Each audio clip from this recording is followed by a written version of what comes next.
যা গরম পড়েছে কোনো কিছু খেতেই ইচ্ছা করছে না, শুধু মনে হচ্ছে ঠান্ডা কিছু খেলেই ভালো হয়।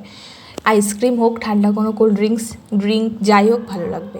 তো সেই জন্য আমি ভাবলাম তাহলে একটু আইসক্রিম বানিয়ে নিই, বাড়িতে বানালে অনেকগুলোও হবে আর অনেক দিন ধরেও খেতে পারবো। প্রথমে দুধটাকে ভালো করে ফুটিয়ে নিলাম, একটু ফুটে ওঠার পর একটু উষ্ণ গরম দুধের মধ্যে পাউডার দুধটা মিশিয়ে দুধের মধ্যে দিয়ে দিলাম। তারপরে কয়েকটা কাজু ভিজিয়ে রেখে কাজুটাকে পেস্ট করে নিলাম একটু দুধটা দিয়ে। পেস্ট করে ওই দুধের মধ্যে দিয়ে ভালো করে ফুটিয়ে ঘন করে নিলাম। যখন একেবারে ঘন হয়ে আসবে তখন একটু চিনি দিয়ে আর একটু ফুটিয়ে ব্যাস রেডি হয়ে গেল। এবার ব্যাটারটাকে আবার আমি মিক্সিতে পেস্ট করে নিলাম, পেস্ট করে আইসক্রিম মোড়ে ঢেলে নিলাম। ঢেলে নেওয়ার পর ফ্রিজে রেখে দিয়েছিলাম, এক রাত্রি রেখেছিলাম।